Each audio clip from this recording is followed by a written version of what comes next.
Hello aspirants, welcome to Daily News Analysis of the Hindu and Indian Express. Today the date is 8th of March, so let's get started. First news is with respect to role of speaker जो महाराष्ट्र में शिवसेना के faction हुए थे उसके context में जो आया था यहाँ पर वो यहाँ पर सुप्रीम कोर्ट ने पूछा है कि हमने आपको जजमेंट में कहा था। देखिए दो चीज होती है, जैसे शिवसेना है उसके 54 समथिंग कुछ एमएलएस थे, तो उसमें से 36 मेजोरिटी चले गए थे शिंदे ग्रुप के साथ एंड माइनॉरिटी में कुछ 18 समथिंग ये रह गए थे आपके उद्धव ठाकरे के साथ, ये उद्धव बाला साहेब ठाकरे। तो सुप्रीम कोर्ट ने यहाँ पर अपने जजमेंट में कहा था कि देखिए एक तो होती है ये लेजिस्लेटिव मेजोरिटी, यानी कि जितने एमएलए जिसके पास ज्यादा हैं जिसके फैक्शन में उसको कहेंगे लेजिस्लेटिव मेजोरिटी। ठीक है, तो शिंदे ग्रुप के पास ज्यादा थे, तो स्पीकर ने कहा कि यही है रियल शिवसेना, क्योंकि उसके पास ज्यादा एमएलएस थे अपने ग्रुप में। उद्धव बाला साहेब ठाकरे, तो यहां पर सुप्रीम कोर्ट ने कहा था कि आप सिर्फ लेजिस्लेटिव मेजोरिटी मत देखिए, आप पूरी पार्टी की मेजोरिटी देखिए, यानी कि आउटसाइड द लेजिस्लेचर भी, क्योंकि पॉलिटिकल मेजोरिटी देखिए, यानी कि उस पार्टी में इन्वॉल्व सभी लोगों में से मेजोरिटी किसको सपोर्ट कर रहे हैं, क्या वो उद्धव बाला साहेब ठाकरे फैक्शन को सपोर्ट कर रहे हैं या शिंदे। ठीक है, तो यहां पर सुप्रीम कोर्ट का कहना था ओनली लेजिस्लेटिव मेजोरिटी नहीं देखी जाएगी, पॉलिटिकल मेजोरिटी भी देखी जाएगी, यानी कि एमएलए के अलावा भी उस पार्टी में कितना सपोर्ट इनके पास है। राइट, फिर इसमें दूसरा पॉइंट आया था अबाउट द कॉन्स्टिट्यूशन, जो हर एक पार्टी पॉलिटिकल पार्टी का एक कॉन्स्टिट्यूशन होता है। तो यहां पर इनका जो कॉन्स्टिट्यूशन था उसमें एज पर 2018 के हिसाब से उन लोगों ने उद्धव बाला साहेब ठाकरे को अपना लीडर चुना था। राइट, तो ये दो पॉइंट यहां पर स्पीकर ने पूरी तरीके से इग्नोर कर दिया। उसने सिर्फ ये देखा कि लेजिस्लेटिव मेजोरिटी शिंदे ग्रुप के पास है और उसने कह दिया कि Shinde group is the real Shivsena. तो उसी को क्वेश्चन किया है यहां पर supreme court chief justice of India mister Chandrachud ने, कि स्पीकर का डिसीजन हमारे जजमेंट के अगेंस्ट गया है। Okay, it contradicted our verdict. हमने कहा था कि आप पॉलिटिकल मेजोरिटी को भी देखिएगा और कॉन्स्टिट्यूशन जो है शिवसेना का उसको भी देखिएगा, लेकिन आपने ये दोनों चीज इग्नोर की और आपने देखी सिर्फ legislative majority, so it contradict our verdict. All right, अब इसके लिए सुप्रीम कोर्ट ने फर्दर डेट अरेंज की है अप्रैल 8, जब ये सुनवाई होगी और फिर इस पे और डिसीजन आएगा। ओके, तो चलिए एक बार देख लेते हैं क्या मेन पॉइंट्स हैं।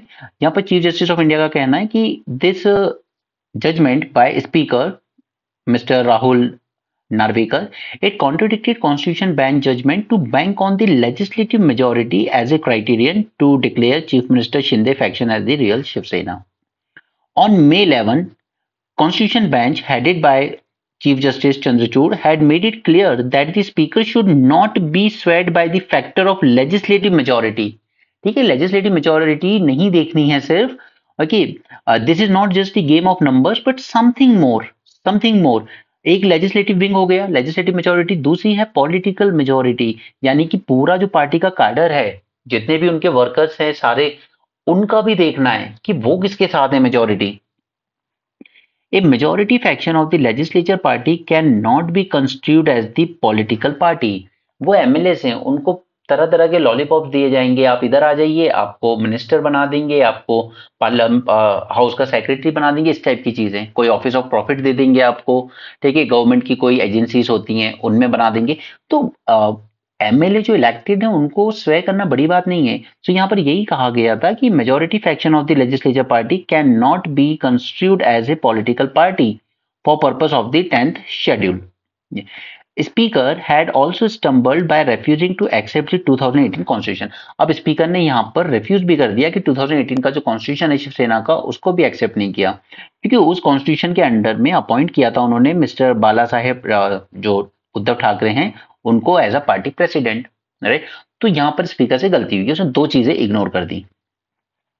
2018 constitution was relied upon by the high court and supreme court. Supreme court high court दोनों ने कंसिडर किया था ये जो 2018 का कॉन्स्टिट्यूशन था शिवसेना का, बट स्पीकर ने इसको कंसिडर नहीं किया। Speaker said he will not depend on this constitution as it was not filed with the election commission of India. So he went by the constitution from 99 year 99 में एक constitution था जो कि बाद में चेंज किया उन्होंने 2018 में, तो उन्होंने 99 का कॉन्स्टिट्यूशन रेफर किया। ठीक है, जबकि किसी ने बात ही नहीं की थी इसकी, तो ना सुप्रीम कोर्ट ने ना हाई कोर्ट ने। तो इस केस को फर्दर लिस्ट किया गया है, अगली सुनवाई होगी यहाँ पर अप्रैल 8 में। तो आपको यहाँ पे पूरा समझ में आया। अब देखिए अभी तक हमें अगर कोई रिफॉर्म की बात करें पॉलिटिक्स में, तो दो रिफॉर्म की बहुत ज्यादा जरूरत है। एक तो गवर्नर में, क्योंकि कई स्टेट्स में गवर्नर ऑब्स्ट्रक्शन क्रिएट कर रहे हैं, ठीक है, governor versus the elected government के केसेस बहुत ज्यादा आ रहे हैं। एक इसमें हमें काफी चेंजेस करने की जरूरत है अगर हमें ठीक ठाक स्मूथ फंक्शनिंग करनी है डेमोक्रेसी की। और दूसरा है with the role of speaker. Speaker के रोल पे बहुत क्वेश्चन उठ चुके हैं, बायस्ड है, जबकि माना जाता है कि नहीं इसमें बायसनेस नहीं होनी चाहिए, बट इसमें काफी बायसनेस देखी जाती है, ठीक है, specially when it act as a adjudicating authority under 10th schedule, तब इसमें काफी बायसनेस देखी जाती है। इसका सॉल्यूशन अगर आपको चाहिए तो इसका सॉल्यूशन आप कोट कर सकते हो अपने एक आंसर में, ब्रिटेन। ब्रिटेन की जो प्रैक्टिस है हम उसको ले सकते हैं। अब ब्रिटेन में प्रैक्टिस क्या है तो ये भी जान लीजिए कि वहां पर जैसे सपोज कीजिए कि हमने मिस्टर एक्स को स्पीकर अपॉइंट कर दिया, ठीक है।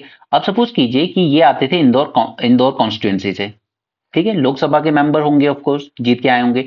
तो सपोज कीजिए कि इंदौर कॉन्स्टिट्यूएंसी से आते थे, इनको स्पीकर अपॉइंट कर दिया ना, तो अब अगले 10 साल के लिए यानी कि 2 टेन्योर के लिए, ठीक है, फॉर नेक्स्ट 10 ईयर्स ये जो कॉन्स्टिट्यूएंसी है वो फिक्स हो गई है कि इसी बंदे की रहेगी, चेंज नहीं होगी, ठीक है। तो अगर मान लो 2019 में जीत कर आए थे, उनको हमने स्पीकर बना दिया, ऑलराइट, तो अब 2024 में भी वो डिफैक्टो वहां से इलेक्टेड माने जाएंगे। ओके, क्यों क्यों कर रहे हैं हम ये, ताकि इनको ये चिंता ना हो स्पीकर की कुर्सी बैठ के कि मुझे अगला वाला इलेक्शन भी तो कंटेस्ट करना है इसी पार्टी के टिकट पे, राइट। क्योंकि स्पीकर को क्या माना जाता है कि न्यूट्रल है, आप किसी पार्टी को बिलोंग नहीं करते। 10th शेड्यूल में स्पीकर को एग्जेम्पशन होता है कि आप अपनी पार्टी की मेंबरशिप छोड़ दीजिए जब आप तक आप स्पीकर की कुर्सी पे बैठे हैं, जब आप स्पीकर की कुर्सी से हट जाएंगे तब आप पार्टी की मेंबरशिप वापस ज्वाइन कर सकते हो, right. This is the exemption under 10th schedule. तो ये ब्रिटेन में प्रैक्टिस है कि वहां पे आपको 10 साल के लिए ही फिक्स कर दी जाती है कि ये कॉन्स्टिट्यूएंसी आप ही की है, राइट, ताकि ये बायसनेस नहीं देखने को मिलती है। तो आप कोट कर सकते हो अपने आंसर्स में कि स्पीकर पे ये जो बायसनेस के एलिगेशंस लग रहे हैं, इससे ओवरकम करने के लिए हम लोग ब्रिटिश प्रैक्टिस को अडॉप्ट कर सकते हैं। जैसे मैंने आपको जुडिशरी कंटेक्स्ट में बताई है अभी तक बार बार पिछले 2-3 दिन में, कि हम यूएसए की प्रैक्टिस वहां से अडॉप्ट कर सकते हैं कि जजेस को रिटायर ही मत कीजिए आप, ठीक है, जब तक वो हेल्दी है, एक्सपीरियंस तो उसके बाद इमेंस होगा, कॉन्स्टिट्यूशन की समझ अच्छी होगी, लॉ की समझ अच्छी होगी, तो उसको करने दीजिए जब तक वो हेल्दी है, ठीक है। या फिर थोड़ी और बढ़ा के उसको 75 तक लिया जा सकता है जब तक आप हेल्दी हो, बट पोस्ट रिटायरमेंट जॉब जब तक रहेगी जुडिशियल जजेस के लिए, पोस्ट रिटायरमेंट जॉब की चिंता इन लोगों को बहुत ज्यादा रहती है, और वो इनको कहीं ना कहीं इंड्यूस करती है कि बायस जजमेंट देने के लिए कि आप गवर्नमेंट के फेवर में जजमेंट दे दीजिए, रिटायर होते ही गवर्नमेंट आपको कोई ना कोई पोस्ट दे देगी, वो आपको गवर्नर बना देगी या प्रेसिडेंट का इलेक्शन कंटेस्ट करवा देगी या फिर आपको किसी बड़ी कमीशन के चेयरमैन बना देगी, like human rights commission and so on, या फिर सीधे सीधे आपको राज्यसभा का मेंबर बना देगी।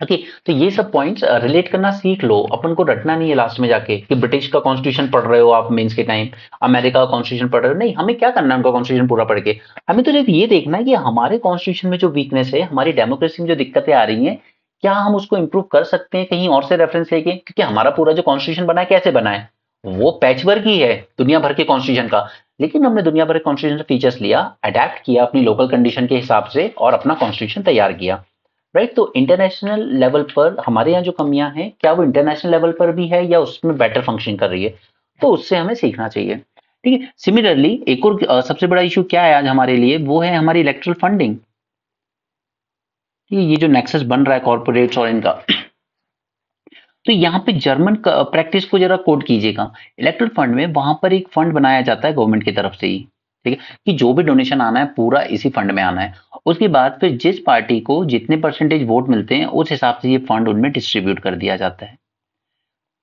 ठीक है। तो जो फंडिंग आई है वो कोई ने किसी की पार्टी को नहीं दी है, ठीक है, सबको पता है डेमोक्रेसी अगर हमें चलानी है तो हमें पॉलिटिकल फंडिंग देनी होगी, लेकिन हम किसी एक पर्टिकुलर आइडियोलॉजी को नहीं दे रहे हैं, हम एक कॉमन फंड है नेशनल लेवल पे, हमने उसमें फंडिंग दे दी, थोड़ा बहुत गवर्नमेंट बजट से भी दे देती है, ओके, बाकी इंडिविजुअल्स भी दे देते हैं, और फिर वो डिस्ट्रीब्यूट कर दिया जाता है जिस पार्टी को जितना परसेंट वोट शेयर मिलता है उस हिसाब से, राइट। तो ये इलेक्ट्रल फंडिंग मैंने आपके साथ मेंस 450 में डिस्कस किया ही है, लेकिन इसमें जो रिफॉर्म की बात आएगी, अभी तक तो मैंने आपके साथ से ये डिस्कस किया है कि हमारे यहाँ प्रॉब्लम्स कितनी थी इलेक्ट्रल बॉन्ड्स में, जब रिफॉर्म की बात आएगी तो ये मैं आपको मेंस में करवाऊंगा जब हम लोग प्रीलिम्स की बात करेंगे इन चीजों को, ठीक है। इसे ये सब मैं बार बार आपको इसलिए बोलता रहता हूँ ताकि आदत हो जाए आपको इन चीजों की, ये सब चीजें आपके दिमाग में अपने आप थॉट्स आने लगे, मैं आपको उस रॉट लर्निंग वाले प्रेशर से बचा रहा हूँ जो आपको लास्ट में फील होता है। चलिए आगे चलें। Supreme court to consider contempt plea against SBI for seeking time. अब देखिए एसबीआई ने इसको जो देना था, आई थिंक 5 मार्च तक इसको प्रोवाइड करना था, और उसके बाद 1 वीक में 6 मार्च तक इलेक्शन सबमिट करना था यहाँ पे एसबीआई को, और 13 मार्च तक इलेक्शन कमीशन को अपनी वेबसाइट पे पब्लिश करना था। बट एसबीआई ने नहीं दिया। अब एक कंसेप्ट निकल के आता है contempt of court. Contempt of court यानी कि अगर आपने जुडिशियरी के ऑर्डर की अवहेलना की है, उसका कंटेम्प्ट किया है, तो आप पे केस चलाया जा सकता है। तो सुप्रीम कोर्ट कंसिडर कर रहा है क्या एसबीआई के अगेंस्ट हम इस तरह की कोई प्रोसीडिंग्स इनिशिएट कर सकते हैं, और बिल्कुल करनी चाहिए। ठीक है, क्योंकि आप कह रहे हो हमें जून 30 तक का टाइम दे दो। जून 30 तक तो लोकसभा इलेक्शन ही हो जाएंगे पूरे। ठीक है, फिर वो सारा जो इतना बड़ा जजमेंट आया और जिसको हमने सबसे बड़ा डिसीजन माना इस पूरे डेकेड का पिछले 10 साल में जुडिशरी की तरफ से, वो उसका फिर कोई सेंस नहीं बनेगा। इवन देखिए अब इसराइल जो कर रहा है वो बहुत ज्यादा हो रहा है। इवन चाइना ने भी कहा है this war is a disgrace to civilisation. But at the same time ये भी समझना चाहिए कि हमास अभी तक इनके जो हॉस्टेजेस हैं उनको रिलीज करने को तैयार नहीं है। आपके 30,000 से ज्यादा लोग मारे जा चुके हैं। ओके, तो ये दिखाता है कि जिसके हाथ में पावर आती है ना, हमास के पास पावर आ गई थी 2007 में गाजा में। ठीक है, जिनके पास पावर आती है उन्हें कोई फर्क नहीं पड़ता आम इंसान मर रहा है या जी रहा है। वरना हमास अभी तक इनके हॉस्टेजेस रिलीज कर चुका होता है कि वॉर सीज फायर कर दीजिए, रोक दीजिए, अपने हॉस्टेजेस ले लीजिए। ठीक है, आप वहां से उठा के ले गए 2000 समथिंग 200 हॉस्टेजेस, और आपने यहाँ पे 30,000 लोग की बलि चढ़ा दी। अरे तो इसीलिए कभी भी इस तरह के रेडिकल्स लोगों को पावर दे के ये नहीं सोचना चाहिए पब्लिक को कि हमने बहुत अच्छा काम किया है। ये हमास ऑलरेडी टेररिस्ट ऑर्गेनाइजेशन जैसा था, आपने उसको इलेक्शन जिता दिए 2007 में, और सफर पब्लिक ने किया, हमास ने तो नहीं किया ना। फाइनली इन्होंने बहुत बड़ा क्वेश्चन मार्क रेज कर दिया है जुडिशरी पे। क्या जुडिशरी वाकई वाकई में न्यूट्रल है या नहीं। अब वो ठीक है, बच्चे कहते हैं कि रिक्रूटमेंट स्कैम हुआ था, उस वजह से इन्होंने सीबीआई इंक्वायरी इनिशिएट करवाई, फिर उसमें पूरा स्टे लग गया, कोई ज्वाइनिंग नहीं आई। बट द थिंग इज कि आपने स्टे करवा दिया, लेकिन उसमें वो बच्चे भी पिस गए जिन्होंने मेहनत से एग्जाम निकाला भी था, वो अनएम्प्लॉयड घर पे बैठे हुए हैं एग्जाम पास करने के बाद भी। नहीं, तो फिर वो भी एक इशू आता है। अब उसके बाद आपने तुरंत बीजेपी ज्वाइन करके ये बता दिया कि ममता बनर्जी ने जो कहा था कि ये बायस्ड है ये जज, तो वो एलिगेशन भी कहीं ना कहीं थोड़े ठीक ही हैं। ओके, एक दिन पहले आप रिटायर होते हो और तुरंत बीजेपी ज्वाइन कर लेते हो। सिमिलरली मोदी जी ने कहा कि अभी नारा लगाया है कि मोदी का परिवार। तो यार फिर उस लड़की का भी तो बताओ जिसका मर्डर हुआ था, एक बीजेपी के लीडर थे, उनके बेटे का एक होटल हुआ करता था उत्तराखंड में। ऑलराइट, वहां पे इसने कोई वीआईपी गेस्ट आए होंगे, तो उनके लिए ये रिसेप्शनिस्ट का जॉब करती थी। इस लड़की को जबरदस्ती कहा गया कि आपको इनको सर्व करना है, kind of prostitute. Okay, but she refuge, और उसका मर्डर करवा दिया गया। और उसके बाद जब ये मुद्दा ज्यादा उठा ना, तो इस होटल को बुलडोजर से गिरवा दिया गया। नो सी, अब ये मत सोचिए कि ये कोई जस्टिस थी कि होटल गिरवा दिया तो इस बीजेपी लीडर का नुकसान हो गया। नो, कोई सजा नहीं हुई है ना उस बीजेपी लीडर को ना उसके बेटे को जिसका होटल था। होटल गिरवाया इसलिए इसलिए गया ताकि सारे एविडेंस मिटा दिए जा सके। ओके, क्योंकि पॉलिटिशियंस में ये सब वीआईपी लोग होते हैं जिनको इस तरह की सर्विसेज दी जाती हैं। तो ये होटल गिराया सिर्फ इसलिए गया ताकि वो एविडेंस मिटाए जा सके, जो भी एंट्री बुक होती है वो सब बिल्कुल से एकदम साफ हो जाए। राइट, अब इसके इस लड़की को इंसाफ दिलाने के लिए एक जर्नलिस्ट लड़ रहा था, और उत्तराखंड पुलिस ने कल क्या किया। Uttarakhand police arrested A Pauri based journalist, prompting the Congress to link the action with his efforts to bring justice to slain receptionist Ankita Bhandari। Okay, तो जो जर्नलिस्ट कुछ किसी की लिए आवाज उठाते हैं उसको अरेस्ट किया जाता है, और कुछ छपरी दिन रात न्यूज चैनल पे बैठ के हिंदू मुसलमान कर रहे हैं वो इनके लिए देशभक्त हो जाते हैं। राइट, सो ठीक है, लोगों को भक्ति चढ़ी हुई है तो चढ़ी हुई है। फीमेन मोदी जी का बस यही चीज पसंद नहीं है कि एक तरफ हाथरस में क्या हुआ था, एक बच्ची को मार दिया गया और पुलिस प्रशासन ने रातों रात उसकी डेड बॉडी जला दी कि कल को ज्यादा बड़ा प्रॉब्लम ना हो। ठीक है, उसी तरह एक और बीजेपी एमएलए हैं कुलदीप सिंह सेंगर, उन पे एलिगेशन लगा एक लड़की का रेप करने का, और उसके बाद उसकी पूरी फैमिली को कोर्ट से रिटर्न होते टाइम ट्रक से कुचलवा दिया गया। ठीक है, उसी तरह एक और स्वामी है चिन्मयानंद, उन पे लगा कि उनका एक कॉलेज चलता है, वहां पर वो बच्चियों को प्रोस्टिट्यूशन में वो कर रहे हैं। ठीक है, अट्रैक्ट कर रहे हैं। राइट, उसी तरह से ब्रिजभूषण सिंह रेसलर्स का पूरा इशू हमें पता है, कई बच्चियों ने रेसलिंग छोड़ दी। ठीक है, एक 16 साल की बच्ची, 16 साल की रेसलर जब फॉरेन में उस पे थी, तो इसने अपने रूम में बुला के then all those things, okay, वो सब हुआ, वो आप सुन लेना कभी न्यूज में जाके। ओके, इस तरह की चीजें हो रही हैं। उसके बाद अभी कल ही की न्यूज है कि यूपी में फिर से कोई रेप हुआ है। ठीक है। उसके बाद उस लड़की ने तो सुसाइड किया, उसकी बहन ने सुसाइड किया और उसके फादर ने भी सुसाइड किया, क्योंकि उन पे प्रेशर आ रहा था ऊपर से, उसका कल्प्रिट की फैमिली की तरफ से, कॉम्प्रोमाइज कर लो। ओके। तो ये सब चीजें हो रही हैं, उस पर आवाज नहीं निकलती। मणिपुर में बच्चियों को न्यूड परेड करा दिया गया, आवाज नहीं निकली। ठीक है। फिर दूसरी तरफ ये कहना कि मेरा परिवार है ये देश, इतने डबल स्टैंडर्ड्स अच्छे नहीं लगते। ठीक है। दूसरी तरफ राहुल गांधी की बात भी आपको मैं बता देता हूँ। जब दिल्ली गैंगरेप हुआ था, वो निर्भया वाला, ठीक है, तो उसकी मदर ने, अभी जब उनको फांसी हुई थी उन क्रिमिनल्स को, तब उसकी मदर ने कहा था कि राहुल गांधी ने हमारी पर्सनली काफी मदद की, बेटे को पायलट बनाने में भी और फाइनेंशियल बेसिस पर भी हमारी काफी मदद की, लेकिन उन्होंने हमसे रिक्वेस्ट किया था उसी टाइम से कि आप ऐसा डिस्क्लोज नहीं करेंगे कि मैं आपकी पर्सनल लेवल पे मदद कर रहा हूँ। ये होता है कि जब आप सेंसिटिव होते हैं किसी प्रॉब्लम को लेके, तो आप मदद करते हो, कोई शो ऑफ दिखावा नहीं करना पड़ता है। और कुछ होते हैं जो सिर्फ बातें करते हैं, करते कुछ नहीं है। और आप वो कह सकते हो कि आप एंटी बीजेपी है, नहीं, जहां जैसा है वैसा बोल रहे हैं।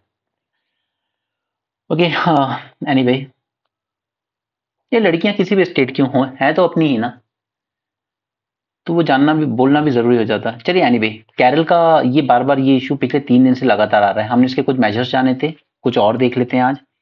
सबसे पहले तो ये जो इन्वेसिव स्पीशीज है ना, इन्वेसिव प्लांट्स जैसे सेना, ठीक है, इन लोगों ने वहां की बायोडाइवर्सिटी को हार्म कर रखा है जंगल में। और जब ये हार्म करते हैं तो वहां पर एलिफेंट की जो फूड सिक्योरिटी होती है उसको थ्रेटन होता है, और फिर वो फूड की सर्च में उन एरियाज में आ जाता है जहां पर ह्यूमन बींग्स रह रहे हैं, और फिर एनिमल ह्यूमन कंफ्लिक्ट होते हैं।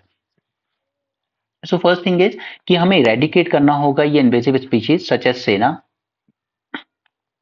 रिस्टोर करना होगा, रिमूव करना होगा ये यूकेलिप्टस को, अकासिया प्लांटेशन, इन सबको। देखिए, ये लोग एनिमल की जो फूड है उसको डैमेज कर रहे हैं। This is first point. Then हमें रीजनरेट करना होगा नेचुरल वेजिटेशन, ताकि वो फूड की सर्च में एनिमल ह्यूमन हैबिटेशन में ना आए। Improvement of the wild life habitats and charging the fees for entry of private vehicles in the forest areas. तो ये कुछ शॉर्ट टर्म मेजर्स हैं। आप फेंसेस लगा सकते हो to prevent the entry of wild animals into human habitats. Drone वगैरह से सर्विलेंस किया जा सकता है, क्लियरिंग कंपनसेशन दिया जा सकता है जिन विक्टिम्स के साथ डेथ हुई है। न्यू फॉरेस्टेशन बनाए जा सकते हैं, closure of eco tourism destinations वगैरह किए जा सकते हैं। बाकी ये मैन एनिमल कन्फ्लिक्ट बहुत ज्यादा न्यूज में आ रहा है, मैं इसको आपको मेंस के साथ तैयार कराऊंगा, इधर इन मेंस 450 प्लस या फिर आफ्टर द प्रीलिम्स, क्योंकि ये सब जो भी करंट से रिलेटेड है ना, वो चीज हम मेंस के लिए तैयार जरूर करेंगे, स्टैटिक लिंकेज के साथ करेंगे। ठीक है। प्रीलिम्स के बाद वो गलती मत करना कि जितना मटेरियल आ रहा है मार्केट में कुछ भी उठा के पढ़ रहे, no, just keep track on whatever is coming in this news, उसी से रिलेटेड चीजें पढ़ना, तैयार करना। पिछले साल 2023 में पूरा पेपर करंट अफेयर बेस्ड था मेंस का। ओके। सब कुछ करंट से लिंक था, जो आपको स्टैटिक भी लग रहा होगा वो कहीं ना कहीं करंट में किसी तरीके से न्यूज में रहा होगा, फिर उसको लिंक करके पूछा गया स्टैटिक से। ओके। जीएस पेपर 1 में वो सब मैं आपको बताऊंगा बाद में, प्रीलिम्स के बाद की बात है वो। यहाँ पर एसोसिएशन ऑफ डेमोक्रेटिक रिफॉर्म, जो कि शायद सेवियर बन के आया है इस वक्त डेमोक्रेसी के लिए, उसने कहा है political parties got 60% of funds from unknown sources. और ये सब पार्टीज के लिए ट्रू है, बीजेपी हो, कांग्रेस हो, कोई भी हो, सबके लिए ट्रू है। यहाँ पर देखिए, कांग्रेस क्वेश्चन थी hide and seek over erectile bond data. ये जो एसबीआई कर रहा है ना, ये ठीक नहीं है। और एसबीआई क्या कर रहा है, वो तो गवर्नमेंट बैंक है, तो जो गवर्नमेंट कहेगी वही हो रहा है। 85% of gig workers sweat it out for over 8 hours and 65% women feel unsafe. उसे gig workers are like on demand, जब जॉब काम आएगा तो कर देंगे, जैसे आपने खाना ऑर्डर किया तो डिमांड आई, तो वहां से फिर वो बेचारा देने आ जाएगा। ठीक है। These are called as gig worker. The thing इसकी, इसमें कोई सोशल सिक्योरिटी नहीं है, इसमें कोई फिक्स इनकम नहीं है मंथली, जैसे जैसे ऑर्डर्स आएंगे उस हिसाब से डिसाइड हो जाएगा। ना कोई सोशल सिक्योरिटी होती है, ना कोई फिक्स इनकम है, कुछ नहीं है, कोई जॉब श्योरिटी भी नहीं है, आज है कल नहीं। ओके। सिमिलरली अगर इसी गिग वर्कर में विमेन काम कर रही है, वो रात को 2 बजे खाना ऑर्डर आए और वो डिलीवर करने चले जाए, इट इज बिट मुश्किल है, क्योंकि आपको होम डिलीवर करनी होती है, आपको सामने वाले के घर के गेट पे जाना होता है। ओके। तो ऑब्वियसली वो वुमेन्स के लिए अनसेफ है। तो गिग वर्कर्स, एक तो पहली बात तो इनको जॉब कह नहीं सकते, ग्रेजुएट, अंडर ग्रेजुएट और इवन पोस्ट ग्रेजुएट होकर भी बच्चे गिग वर्कर का अगर काम कर रहे हैं तो ये कोई जॉब नहीं होती है।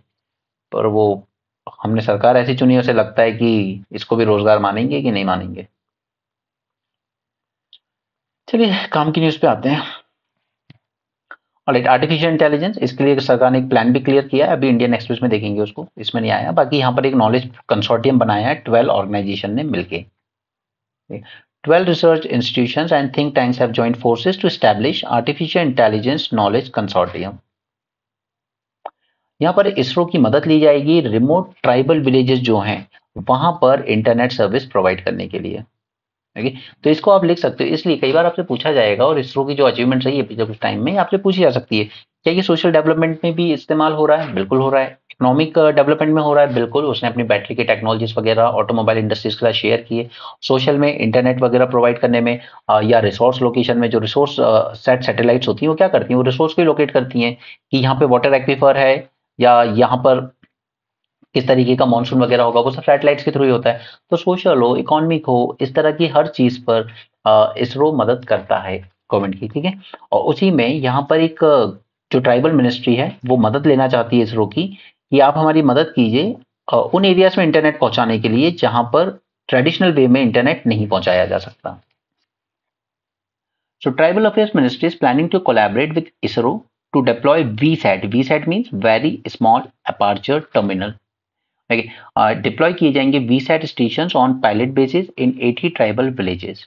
कुछ स्टेट में किया जाएगा to bring internet services there. तो just as a further point है कि आप इसको कोड कर सकते हो कि किस तरीके से हम इंटरनेट पेनिट्रेशन को रिमोट एरियाज में या बहुत ज्यादा बैकवर्ड ट्राइबल विलेजेस में पहुंचाने के लिए क्या कर सकते हैं, इसरो की मदद ले सकते हैं। ओके, या इसरो पे क्वेश्चन आए या साइंस टेक पर आए तो उसमें लिख सकते हो कि कैसे हम सोशल अपलिफ्टमेंट, सोशल डेवलपमेंट के लिए भी इसरो और टेक्नोलॉजी की मदद ले सकते हैं। This collaboration will see the government set up VSAT stations for these 80 villages. They are geographically remote and have difficult terrain challenge that have kept them out of reach of connectivity for the longest time. इसके अलावा ministry is also partnering with the AIIMS to conduct advance research on tribal health issues such as sickle cell anaemia. ये सब मैं prelims series में आपके साथ discuss कर चुका हूं पहले। आज विमेंस डे है शायद, क्योंकि तो उसी को लेकर ये सब आर्टिकल्स हैं। टीबी केयर वगैरह, टीबी का यार देखो जो जानना है ना, प्री हो या मेंस, जैसे गवर्नमेंट ने निक्षय पोर्टल ये सब चीजें चलाई है, उसमें आपको 500 रुपए 1000 रुपए तक की चीजें दी जाती हैं आपकी मदद के लिए।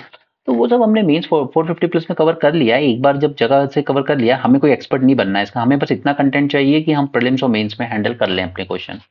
ये बाकी सिलेक्शन की बात करते रहना, एक्सपर्टीज। सी, ये हमने बात की थी निक्षय पोषण योजना। 2018 में इसको नेशनल टीबी प्रोग्राम का पार्ट बना लिया गया। ये प्रॉमिस करता है cash incentive of ₹500 through direct benefit transfer.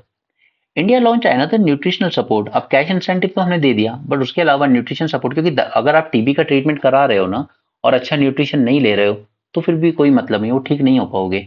Nutritional support programme in 22 that is Nikshay Mitra which offer food basket worth ₹700। इसके लिए लेकिन आपको रजिस्टर करना होता है वेब बेस्ड पोर्टल पर। और इस आर्टिकल में लोग बता रहे हैं कि टीबी क्योंकि फैलता है तो इस चक्कर में कई लोग अपने घर से टीबी पेशेंट को निकाल देते हैं। तो यहाँ पर ये जो आप फोटोज में ये लेडीज देख रहे हो, इन सबको घर से निकाल दिया गया इनके लिए। ओके, तो ये आर्टिकल इसी पर है, होमलेस वीमेन। अब आपको रजिस्टर करना है इस पोर्टल पे इन बेनिफिट्स के लिए। गवर्नमेंट कह सकती है हम 500 दे रहे हैं, हम 700 दे रहे हैं, तो हम तो कैश भी दे रहे हैं, फूड बास्केट भी दे रहे हैं, सब कुछ दे रहे हैं। बट द थिंग इज कि यहाँ पर आप रजिस्टर करने की बात कर रहे हो पोर्टल पे। अब जिस वेमेन को घर से निकाल दिया गया है, क्या उसके लिए पॉसिबल होगा कि उसके पास आईडी कार्ड हो या बैंक अकाउंट हो? तो ये तो एक बैरियर क्रिएट कर दिया आपने, राइट। उससे बेटर होता है कि आप प्रॉपर फिजिकल प्रेजेंस रखते कि ये डीबीटी वगैरह छोड़ो, आप सीधे आइए यहाँ पर, हम आपको ये सब कूपन देंगे, फिर आप जाकर ये परचेज कर सकते हो।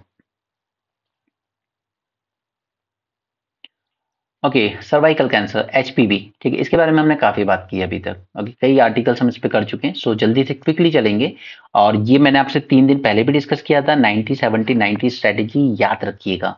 ओके, और हम लोग वैक्सीनेशन किसको करना चाह रहे हैं? 9 to 14 ईयर्स के बीच में जो बच्चे हैं उनको, ताकि आगे चल के उनको कैंसर ना हो। 90-70-90 स्ट्रेटेजी आज हम दूसरी बार देख रहे हैं पिछले 3-4 दिन में स्ट्रेटेजी को। अब ध्यान से याद रख लो, मेंस के लिए भी और प्री के लिए भी। 90% गर्ल्स को हमें वैक्सीनेट कर देना है बाय द एज ऑफ 15, ये 90%। 70% वेमेन को हमें स्क्रीनिंग इनकी टेस्ट कर लेने हैं, एक बार 35 की एज में करेंगे, दूसरी बार 45 की एज में करेंगे, 70%। और 90% ऑफ वेमेन जिनको सर्वाइकल कैंसर हो चुका है उनको ट्रीट करेंगे। Okay, this is called as 90-70-90 strategy. ये प्रीलिम्स के लिए भी जरूरी है, मेंस के लिए भी जरूरी है। अगर मेंस में आप आंसर लिख रहे हो सर्वाइकल कैंसर पर और ये टर्म आपके उसमें नहीं दिखता है तो आपका 1-2 नंबर वहीं मिस हो गया है यार। वो सामने वाला चेक कर रहा है जब उसके दिमाग में है कि मुझे क्या ढूंढना है आपके आंसर में। Across the world, over 100 countries have implemented HPV vaccination program. Notable decline भी देखा गया सर्वाइकल कैंसर में। और हमने पुराने जितने डिस्कशन किए अभी तक हमने देखा था कि ऑस्ट्रेलिया एक कंट्री था जिसने सबसे पहले ये लॉन्च किया था। और ऑस्ट्रेलिया था जिसे फीमेल ही नहीं बल्कि मेल को भी ये वैक्सीन दी गई है। अगर आप लो इनकम कंट्रीज की बात करें तो भूटान इज एग्जाम्पल, ठीक है, इसने भी काफी तेजी से इंप्लीमेंट किया। और अगर इंडिया में with in India example coat करना होगा तो आप सिक्किम का एग्जाम्पल कोट करेंगे, ठीक है। इसने अपने यहाँ पर काफी कंट्रोल करा एंड ऑल थ्रू अवेयरनेस। इसने बहुत अवेयरनेस जनरेट की पेरेंट्स के अंदर में कि आप अपने बच्चियों को रिस्क पे मत रखिए।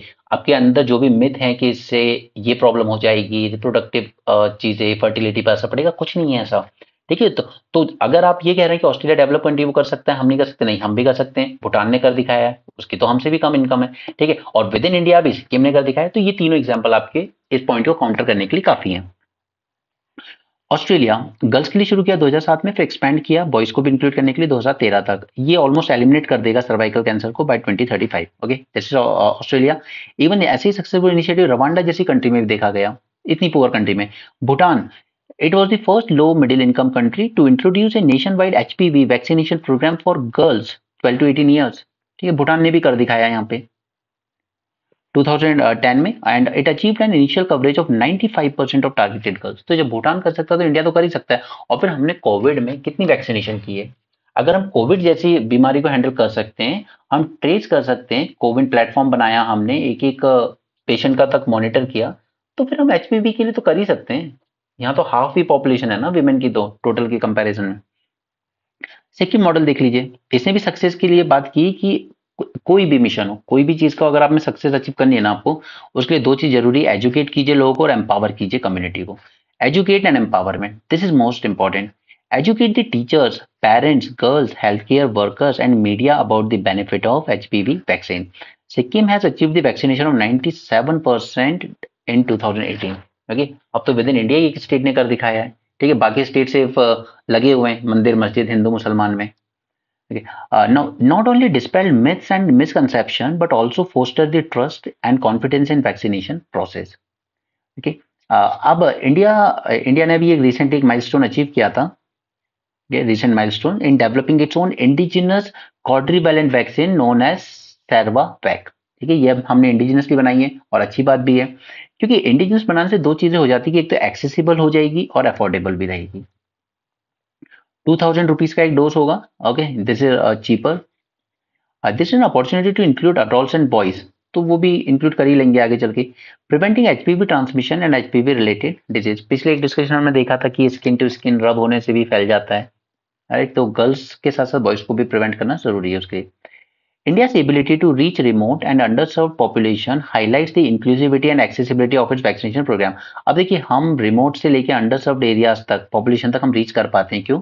हमने पोलियो केस में करके दिखाया है, पूरे इंडिया में लगभग हर बच्चे को वैक्सीनेट करते हैं हम। हमने कोविड के टाइम करके दिखाया है कि हमारा जो रोबस्ट सिस्टम है वैक्सीनेशन करने का, वो कितना ज्यादा अच्छा है कि हम रिमोट से रिमोट एरिया तक पहुंचे हैं, पोलियो को लेकर, कोविड की दवाई को लेकर, राइट। और इसमें बहुत इंपॉर्टेंट रोल प्ले करती हैं हमारी आशा वर्कर्स, राइट। लेकिन उनकी हालत है, जो हम इतने प्रोटेस्ट हुए हैं अभी पिछले कुछ स्टेट्स में, तेलंगाना से महाराष्ट्र तक, हमने देखा उनकी हालत क्या है। 7,000 10,000 आप पे करते हैं उनको, वो भी इंसेंटिव बेस्ड। नाउ सो ये जो सर्वाइव, अगर हम इसको एलिमिनेट कर देते हैं सर्वाइकल कैंसर को, तो ये सोसाइटल और इकोनॉमिक फायदे भी लेकर आएगा। ऐसा नहीं कि सिर्फ हेल्थी बेनिफिट है, सोशल और इकोनॉमिक बेनिफिट भी लेकर आएगा। जैसे ये विमेन को बीमारी होती है उसके प्राइम में, 35 ईयर 45 ईयर, जब सबसे ज्यादा प्रोडक्टिव एज होती है उसकी। It takes toll on both their families as well as communities. Premature death हो जाती है यंग मदर्स की सर्वाइकल कैंसर से। It negatively impact the health and education outcome in their children as well, right. तो challenges persist. First is vaccine hesitancy, यानी कि एक myth है लोगों में कि नहीं नहीं, इससे तो बच्ची को बाद में कुछ दिक्कत आएगी, फ्यूचर में दिक्कत आएगी, हमें नहीं देना है वैक्सीन, ठीक है। तो इस हेसिटेंसी को काउंटर करने के लिए हमारे पास एक ही तरीका है, वो है अवेयरनेस एंड एजुकेट, राइट। इसके बाद इक्विटेबल एक्सेस इंश्योर करना होगा, तो इंडिजिनसली बना लिया हमने दवाई, तो हम एक्सेसिबल भी कर देंगे और अफोर्डेबल भी। कम्युनिटीज को एंगेज करना होगा, dispel the miss information and strengthen health care infrastructure. जैसे कोविन प्लेटफॉर्म बनाया था कोविड वैक्सीनेशन की तरह, उसी तरीके से हम लोगों ने बनाया यहाँ पर यूविन। ओके, इंटरिम बजट में ही अनाउंस किया गया यूविन प्लेटफॉर्म, वो भी ट्रैक करेगा एचपीवी वैक्सीनेशन को। maintain an electronic registry of all immunization across the country and enable vaccination programs to responsive in real time. Ensuring access to vaccination service is imperative. Awareness must be improved. Vaccine hesitancy fueled by myth and misinformation ये एक significant barrier है, इसको counter करना जरूरी है. हम collaborate कर सकते हैं. Collaboration between government agencies, community partners, health care providers, civil society organisation etcetera. और a triple P partnership instrumental in ensuring equitable access to vaccination services and all those points. ठीक है, तो HPV अच्छे से समझ में आया. पहले भी हम इसके बारे में सारी बातें कर चुके हैं. ये टूरिज्म वाइल्ड लाइफ के रिगार्डिंग है, जैसे कि हमने कल जाना था. कल हमने बात की थी ना जिम कॉर्बेट नेशनल पार्क की, वहां पर टाइगर सफारी के चक्कर में इन लोगों ने 6000 से ज्यादा पेड़ काट दिए गए. तो ऐसा नहीं है कि इकोनॉमिक डेवलपमेंट के नाम पर आप कंजर्वेशन एफर्ट्स को जीरो कर देंगे. वो कंजर्वेशन एफर्ट्स पे फोकस करना भी जरूरी है. ठीक है, इलीगल कंस्ट्रक्शन देखा गया काफी सारा, illicit felling of trees, link between political corruption, environmental damage. तो यहाँ पर क्वेश्चन रेज करते हैं whether tiger safari in buffer and fringe zone of wild life park gel well with the conservation measure और नॉट. और इसके लिए जब तक आप वो वीडियो नहीं देखा हो अगर आपने wild life protection amendment act 2023 वाला, तो आप रिलेट नहीं कर पाओगे कि वहां पर एग्जेम्पशन दिया गया इस चीज को, वाइल्ड लाइफ सफारी वगैरह को. ठीक है, उसी तरीके से वो 100 किलोमीटर का एग्जेम्पशन दिया गया कि बॉर्डर एरियाज के करीब है, तो फिर सिक्योरिटी इंफ्रास्ट्रक्चर, नक्सलाइट्स एरिया वगैरह में तो वहां पर भी एग्जेम्पशन दिया जाएगा. ओके, तो वो एक्ट अमेंडमेंट पढ़ना बहुत जरूरी है. जब तक वो अमेंडमेंट नहीं करोगे ना याद, तब तक चीजें ठीक से समझोगे नहीं. वीडियो बनाया हुआ है मैंने, उसको प्लेलिस्ट में मिल जाएगा, या फिर खुद से भी अगर पीटी भी पढ़ रहे हो तो उसमें भी आया होगा वो आर्टिकल, आई एम श्योर आया होगा. जैसे मुझे पता नहीं है अभी एनवायरमेंट की पीटी आई है या नहीं. Okay, China Philippines.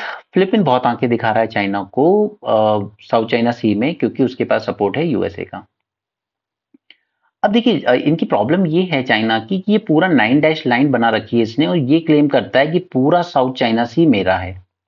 अब फिलीपींस भी यहीं कहीं लोकेट है, तो फिलीपींस कहता है कि अगर पूरा आपका है तो फिर मेरा यूएन क्लॉज में जो 200 नॉटिकल माइल्स तक का जो EZ आता है वो कहाँ जाएगा.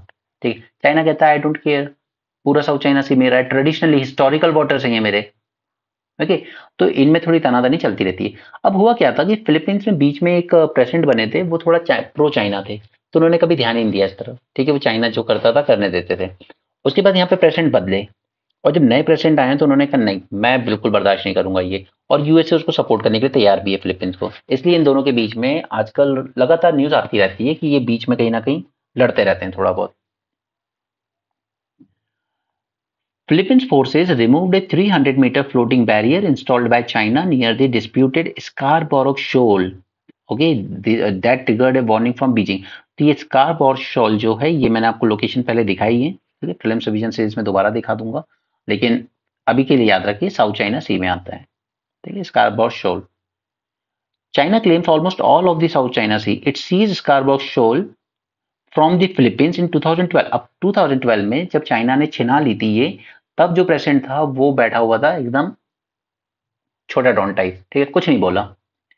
Manila got a favourable ruling from permanent court of arbitration in the Hague over shoal, but Beijing ignored it. अब देखिए परमानेंट कोर्ट ऑफ आर्बिट्रेशन जो है उसमें केस गया फिलीपींस और इनका, और वहां पर परमानेंट कोर्ट ऑफ आर्बिट्रेशन ने फिलीपींस के फेवर में जजमेंट दे दिया कि ये स्कार्बरॉ शोल बिलोंग करती है फिलीपींस को.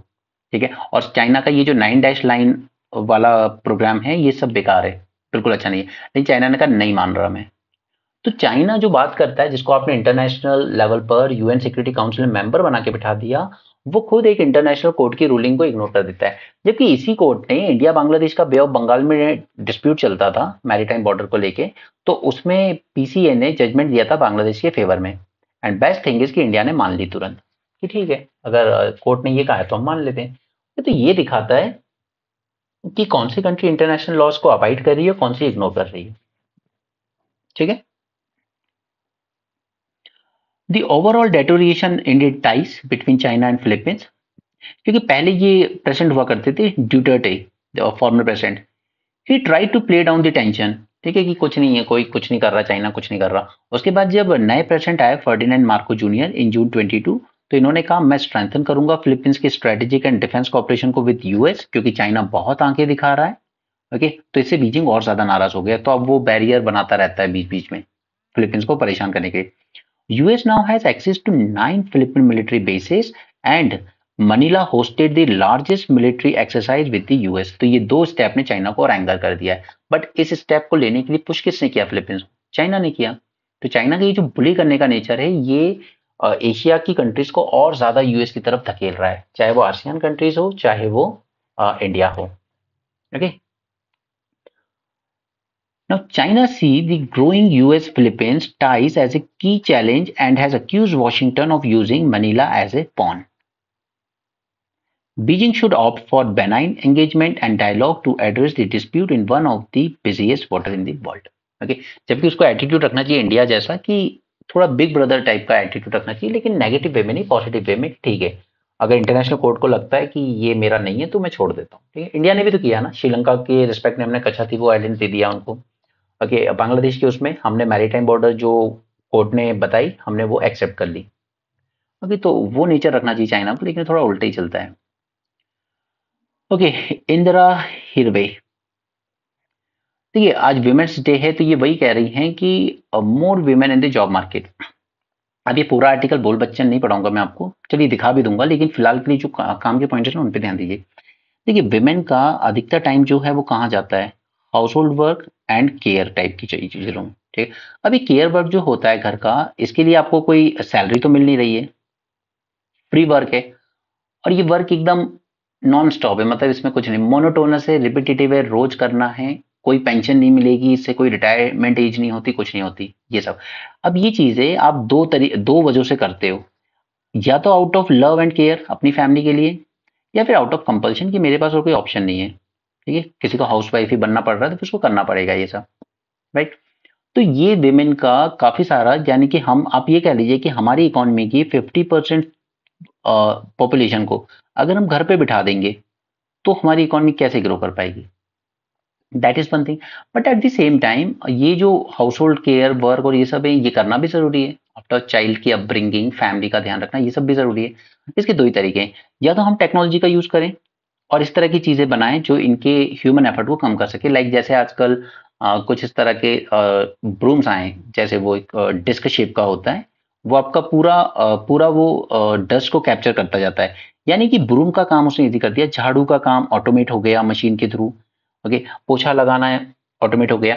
इवन किचन में भी काफी गैजेट्स आ गए हैं। आजकल आपका वो निडिंग द डो वाला काम मशीन अपने आप कर देती। तो या तो हम टेक्नोलॉजी का यूज करें, ठीक है, ऑटोमेटिक डिवाइसेस यूज करें ताकि विमेन का काम थोड़ा सा कम हो सके, या फिर हम पैरिटी ले आए कि हाउस होल्ड वर्क में भी मेल एंड फीमेल दोनों मिलकर बराबर से एफर्ट देंगे। ठीक है, यही दो तरीके हैं इस चीज को करेक्ट करने के, तभी जाकर। और फिर अब क्योंकि टेक्नोलॉजी है आपके पास मोबाइल है, आज इंटरनेट है, वुमेन्स कई चीजें कर रही हैं, जैसे कि I don't remember name of that lady, वो बहुत बड़ा यूट्यूब चैनल चलाती है with respect to cooking, and she is earning a lot. Okay, उसी तरीके से कई चैनल्स हैं, आप इंस्टाग्राम पे देखेंगे, यूट्यूब पे देखेंगे, वो बच्चों को आर्ट एंड क्राफ्ट सिखाती हैं। उसी तरीके से एक और लेडी है, again I don't remember the name because मुझे याद नहीं रहते ये सब।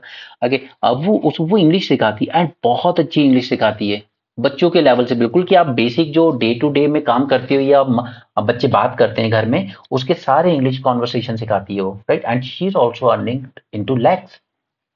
तो इस तरह की चीजें, ये सब आप कर सकते हो, घर से भी कर सकते हो कि अगर चलिए सेफ्टी का इश्यू है, हमें बाहर नहीं जाना है, तो आप घर से भी कर सकते हो। इनकम तो हो रही है, but at the same time you are also improving yourself, यानी कि आप अपने करियर में प्रोग्रेस भी कर रहे हो, आप आगे भी बढ़ रहे हो। ये सब चीजें की।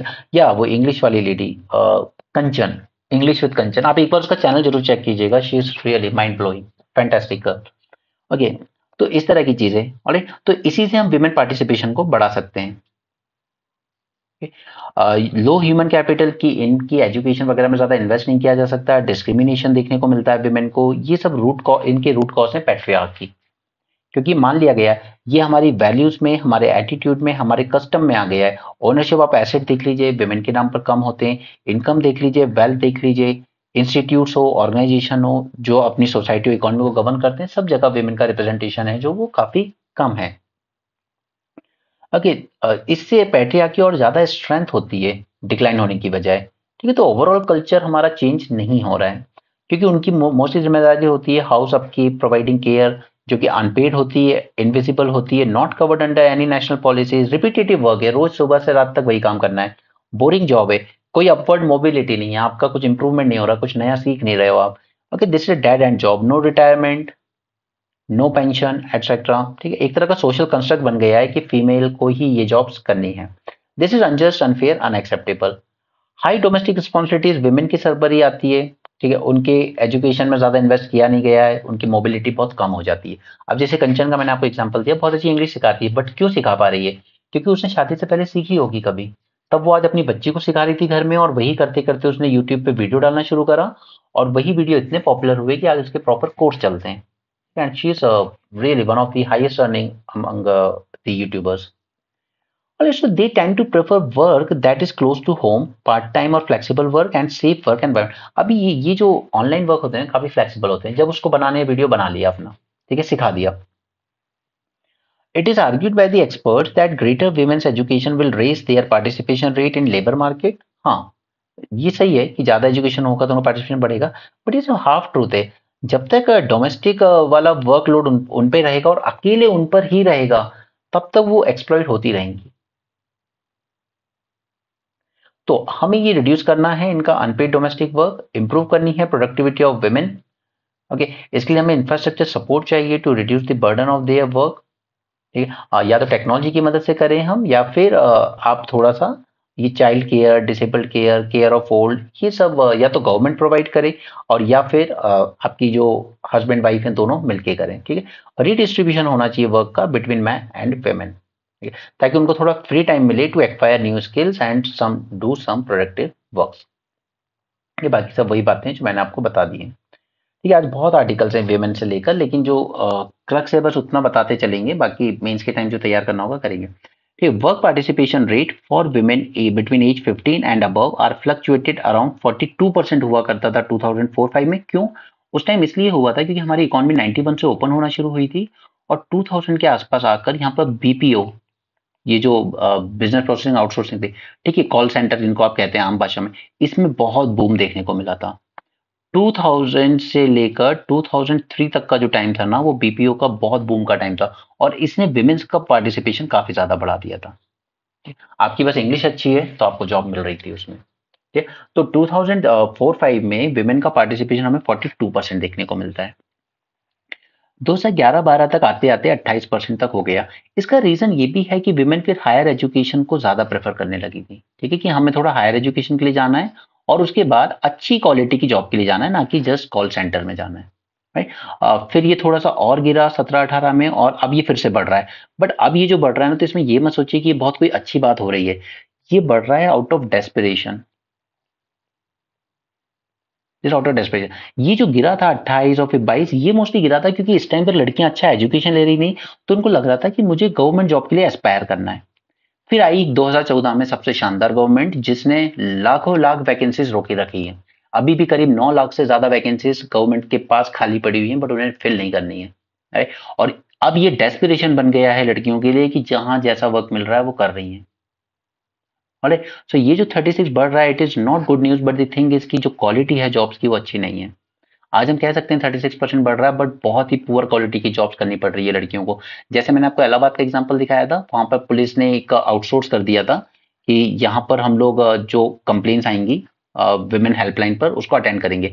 बट उन्होंने गवर्नमेंट जॉब नहीं दी लड़कियों को, इन्होंने आउटसोर्स कर दिया एक प्राइवेट कंपनी को, और उस प्राइवेट कंपनी ने लड़कियों को हायर कर लिया 11,000 रुपए सैलरी टाइप की मंथ देकर, बट ये प्राइवेट जॉब रही। कोई सोशल सिक्योरिटी नहीं, कोई जॉब गारंटी नहीं कि कितने साल रहेगी कितने साल नहीं। और फिर इन लड़कियों ने जब प्रोटेस्ट मार्च किया सीएम हाउस की तरफ, तो इनको अरेस्ट किया गया। ऑलराइट, तो इस तरीके से एक पुअर क्वालिटी की जॉब दी गई, और फिर बताया जा रहा है कि देखिए विमेन का पार्टिसिपेशन बढ़ रहा है। बट उस वक्त जब ये पार्टिसिपेशन हाई हुआ करता था, तब अच्छी क्वालिटी की जॉब्स थी। फिर बीच में लड़कियों को एजुकेशन अच्छा मिला, उन्होंने और गवर्नमेंट जॉब्स के लिए एस्पायर किया।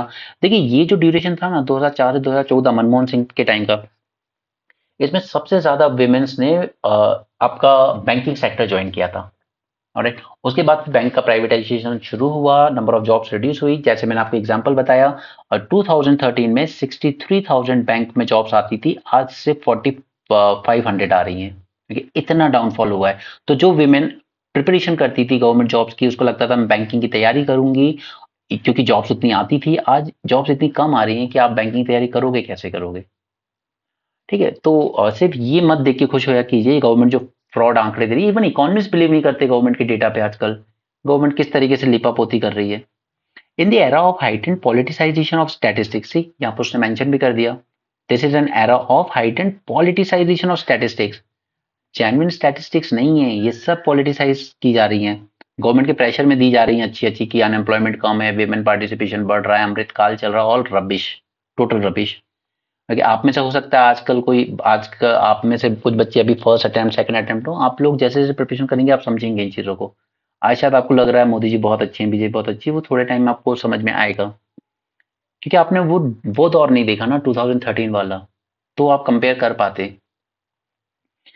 Now, there is decline in women work participation as a sign of declining job availability and later increase as a sign of poverty. See, that's exactly what he's saying, कि पहले decline देखने को मिला क्योंकि job availability कम हो रही थी, और अब जो हमें बढ़ा हुआ दिख रहा है पार्टिसिपेशन, वो दिख रहा है ड्यू टू पावर्टी, कि कुछ है ही नहीं करने को तो फिर यही कर लें जो है।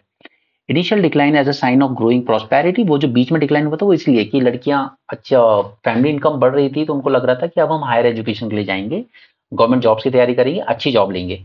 ओके, तो वो एक प्रॉस्पेरिटी का साइन दिखा रहा था initial. Surge as a sign of increasing job opportunity, natural transformation था ये, और इसी को याद रखना है आपके प्रेजेंट के लिए, इसे कहते हैं हम Claudia golden famous U shaped curve. ठीक है, पहले आपकी जो इनिशियल डिक्लाइन देखने को मिलता है, जैसे फैमिली में प्रॉस्पेरिटी, अब जैसे आपके घर में इनकम बढ़ जाए तो फिर आप 8,000 10,000 की नौकरी नहीं करोगे ना, आप सोचोगे मैं थोड़ा और हायर एजुकेशन लूँ फिर अच्छी क्वालिटी की जॉब में जाएंगे, ठीक है, क्योंकि इनिशियल प्रॉस्पेरिटी आ रही है घर में। और फिर उसके बाद जॉब अपॉर्चुनिटीज बढ़ती है तो आप उसमें जाते हो, उसके बाद फिर देखते हो कि नहीं ये तो अब बुरे हाल हो गए हैं, तो वापस से नीचे आता है। तो ये जो यू शेप्ड कर्व बनता है इसी को कहते हैं Claudia Goldin famous U shape curve. Okay, तो बस वो बताना था। दूसरा यहाँ पे कंस्ट्रक्शन सेक्टर की बात करें तो अगर हमने पर्सनली भी कभी अपने अराउंड देखेंगे ना, what I have seen once, कि एक बच्ची थी वो स्कूल ड्रेस में थी, बट वो कंस्ट्रक्शन साइट पे अपनी मदर को ईंटें उठाने में मदद कर रही थी। ठीक है, छोटी सी बच्ची थी, हार्डली थर्ड फोर्थ क्लास में होगी, बट वो अपने सर पे ईंटें लेके जा रही थी, अपनी मदर के साथ कंस्ट्रक्शन साइट पे काम करवा रही थी। क्योंकि कंस्ट्रक्शन सेक्टर में क्या होता है कि आपको डेली वेज जो मिलते हैं ना, वो मिलते हैं पर यूनिट, कि आपने कितना यूनिट काम किया है आज। अरे जैसे आपने एक वॉल दो वॉल उठा दी तो चलिए आपको उसका पैसा मिलेगा।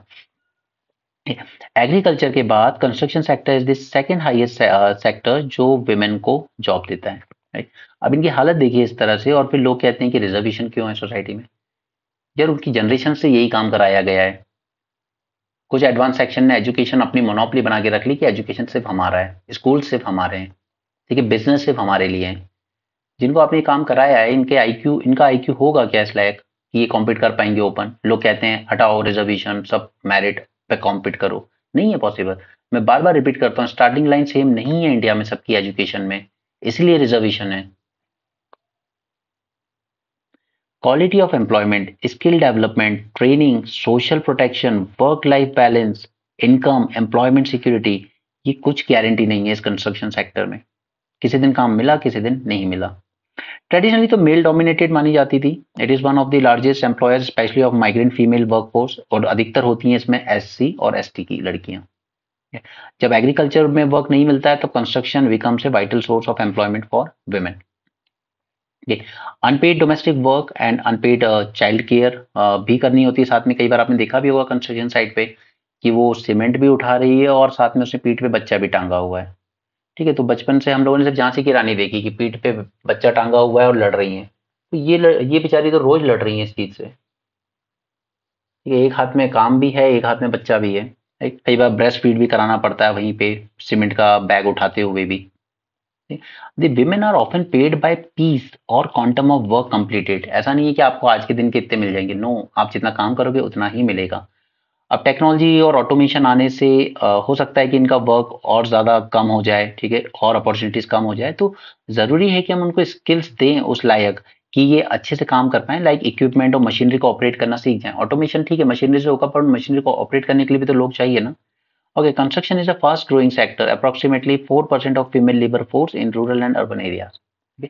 बट हमारी जो वीआईपी लोग जो संसद में बैठते हैं इंक्लूडिंग द वेमेन्स, ओके, इसलिए इसलिए ब्रिटिशर्स का पता है, ब्रिटिशर्स जब हमारे यहाँ रूल कर रहे थे तब उनका एक था कि वो सबको रिप्रेजेंटेशन देने में बिलीव करते थे।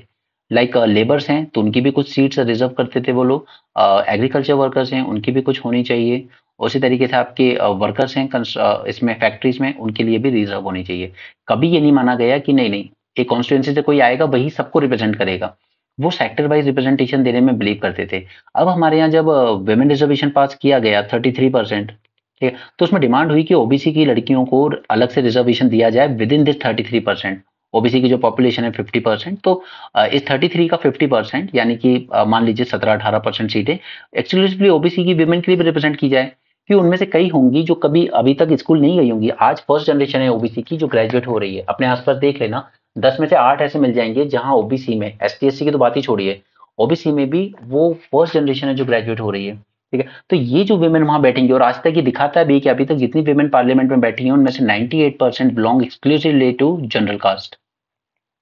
सो कल मैंने आपको फेमिनिज्म पढ़ाया था, उसमें मैंने आपको थर्ड वेव बताई थी। थर्ड वेव यही थी, वो डाइवर्सिटी की बात कर रही थी कि women is not a homogeneous group, वहां पे डाइवर्सिटी है, सबको रिप्रेजेंटेशन मिलना चाहिए। आपको क्या लगता है कि वहां संसद में बैठी हुई कोई महिला इन कंस्ट्रक्शन वर्कर्स की प्रॉब्लम को उठाएंगी? नहीं उठाएंगी, दे जस्ट डोंट केयर। फिर आएंगी वहां पर चित्रा त्रिपाठी जैसी न्यूज एंकर्स जो सीधे क्रिटिसाइज करती हैं, हर दूसरे दिन वो ट्विटर पे लिखेंगी रिजर्वेशन क्यों है, रिजर्वेशन क्यों है। मैडम आप 5 करोड़ साल का पैकेज लेके आप ये नहीं देख सकती कि यहाँ एस टी एस सी की महिलाएं किस तरीके से स्ट्रगल कर रही हैं, राइट।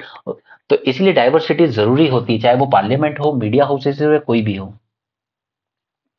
हेल्थ रिसर्च जो मोस्टली फोकस रहा है मैन की नीड्स के according, mostly mostly brain cancer, heart surgeries, इस तरह की चीजें जब डेवलप की गई तो मोस्टली फोकस उन्हीं बीमारियों पे ज्यादा दिया गया जो मैन को होती थी।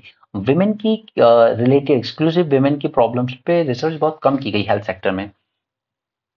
आज विमेंस डे इसलिए इतने सारे आर्टिकल विमेन पर आए हुए हैं, इवन मैं खुद बोर हो रहा हूँ इतना सेम चीजें डिस्कस कर करके, बट कुछ कुछ देख लेते हैं। ठीक है, there has been historical bias in medical research. Women face disproportionate risk in various health domains, from disability to obesity to cardiovascular health. Additionally, systematic bias in data collection. World economic forum ने एक report release की है, closing the women's health gap. अब वो बताता है कि historically neglect रही है women health research, funding and policy making, and highlighted the need for global effort to address the women's health gap by urging government and private sector to realign their strategies gender sensitive approach। तो women को होने वाली problems, उनको ज्यादा होने वाली disease, उनका उन पे रिसर्च करने की जरूरत है हमें, उससे रिगार्डिंग डेटा होना चाहिए हमारे पास, उसी डेटा पर बेस हमारे पास पॉलिसीज फ्रेम करनी चाहिए हमें। ठीक है, जैसे जेनेटिक वेरिएशंस की बात करें तो एक तो मैंने बताया था कि हमारे यहाँ 4% पॉपुलेशन ऐसी है इंडिया में जिसमें यूथ को हार्ट अटैक ज्यादा आते हैं। उसी तरीके से यहाँ पर देखिए, Indians have higher level of insulin resistance than Caucasians. Caucasians यानी वो जॉर्जिया, कैस्पियन सी के अराउंड वाले कंट्रीज, राइट। तो इसीलिए किसी भी दवाई को आप एज इट इज नहीं यूज कर सकते कि वहां हो गई है रिसर्च तो चलो हम भी यूज कर ले। यहाँ की पॉपुलेशन की जेनेटिक्स अलग हैं, वो अलग से टेस्ट होने चाहिए। उसी तरह मेल की बॉडी पे कोई दवाई किस तरीके से रिएक्ट करेगी, फीमेल की बॉडी पे वो दवाई किस तरीके से रिएक्ट करेगी, इसमें डिफरेंस होगा। तो ये रिसर्च में हमें ध्यान रखना चाहिए कि हमारी रिसर्च थोड़ा जेंडर्स का भी ध्यान रखे। All clinical trials diligently analyze and report gender specific findings to tailor the treatment effectively। Okay, बाकी सब फालतू की बातें उनको छोड़िए, this is not a concern. China call conflict in Gaza as a disgrace to civilisation. Okay, just headline. Russia ने warn किया है यूएस को, ठीक है, उसके कि हम आपके डिप्लोमेट्स को निकाल देंगे अगर आप हमारे इंटरनल मैटर्स में इंटरफेयर करोगे तो। ओके, अभी देखिए ये वो जहाज है जिसे हाउदी रेबल्स ने डुबा दिया, इसमें ना टन्स ऑफ फर्टिलाइजर था। अब ये सोचिए ये फर्टिलाइजर जब ओशियन में जाएगा अंदर तो वहां की एक्वेटिक लाइफ को कितना डैमेज पहुंचाएगा, right. Security point of view से छोड़िए, पर एनवायरमेंटल पॉइंट ऑफ व्यू से भी ये हाउदी रेबल्स का जो इशू चल रहा है वो कितना हार्मफुल है। तो टन्स ऑफ फर्टिलाइजर था इसमें, यहाँ लिखा है it poses a grave environmental risk as thousand of tons of fertilizer threaten to spill into the Red Sea. उस तरीके से नाइजीरिया में भी कुछ एब्डक्शन हुआ है, कुछ इस्लामिक एक्सट्रीमिस्ट पर ही यहाँ पर ब्लेम है। एब्डक्टेड बाय इस्लामिक एक्सट्रीमिस्ट, नाइजीरिया की कैपिटल अम्बुजा। इसका मैप देख लेना यार, मैं अटैच करना भूल गया, इसको आप लोग खुद से देख लेना या फिर मैं किसी और लेक्चर में दिखा दूंगा। वेनेजुएला ने इनवाइट किया है ईयू को कि आ जाइए, ऑब्जर्व कर लीजिएगा हमारे यहाँ की इलेक्शन, क्योंकि क्या है कि यूएस और ईयू, यूएस एंड ईयू हमेशा वेनेजुएला को क्रिटिसाइज करते रहते हैं कि आपके यहाँ इलेक्शन प्रोसेस जो है वो फेयर नहीं है, ठीक है, फ्री एंड फेयर नहीं है। जैसे बांग्लादेश को क्रिटिसाइज किया था इन्होंने इस साल कि आपके यहाँ जो इलेक्शन हुए हैं बिल्कुल फ्री एंड फेयर नहीं हुए। तो यहाँ पर वेनेजुएला ने इन्वाइट किया कि आप ही आ जाइए और ऑब्जर्वर बन के देख लीजिएगा। ठीक है, यहाँ पे हाईती, हाईती की हालत ज्यादा खराब इसलिए है क्योंकि यहाँ पर जो आर्म्ड ग्रुप्स हैं, ठीक है, जो हथियार हथियार रखते हैं, आर्म्ड गैंग्स, गैंग्स बोलिए, ग्रुप भी मत बोलिए, इन गैंग्स ने बड़ा परेशान कर रखा है। वो लोग अटैक कर रहे हैं airport, prison, police station, while threatening the full scale civil war. और हाईती वर्ल्ड की सबसे गरीब कंट्री में से एक है, मतलब गरीब में से एक क्या है, सबसे गरीब ही है हाईती।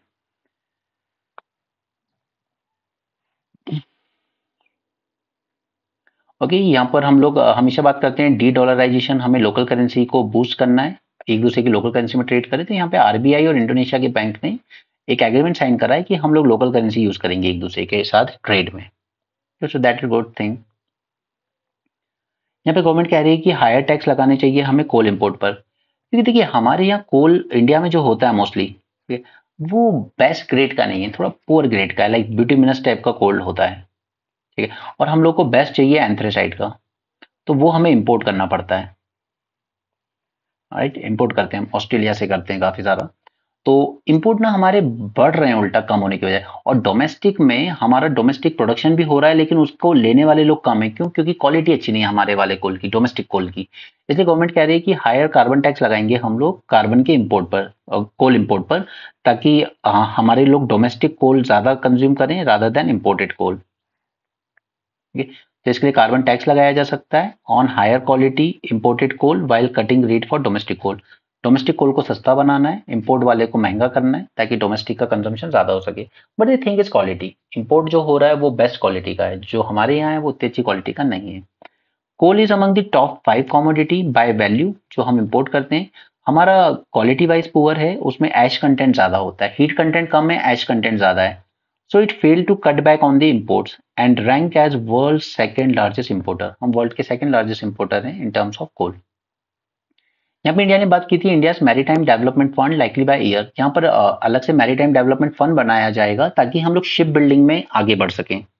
India's proposed Maritime Development Fund that looks at providing long-term, low-cost financial support and push towards indigenous shipbuilding. Indigenous shipbuilding. अभी तक हम लोग मेजोरिटी जो हमारी शिप्स है ना वो हम लोग लीज पे लेते हैं। India currently spends $75 billion annually on leasing ships from outside. ये India own about 2% of world's total tonnage and has some 1500 odd ships under its flag. तो हमें इसको लोकली बिल्ड करना है ज्यादा से ज्यादा, और हमारा गोल है कि हम 5% ऑफ वर्ल्ड टनेज तक पहुंच सकें। अभी कितना है? जस्ट 2%। ओके, हाँ चलिए इंडियन एक्सप्रेस पे चलते हैं। अब वेमेन से रिलेटेड आर्टिकल आएगा ना, उसको छोड़ देंगे। ठीक है, काफी जान लिया वेमेन के बारे में। बाकी जब मेंस में एक आंसर लिखना है तो उसके लिए इतने आर्टिकल पढ़ने की जरूरत नहीं है। चलिए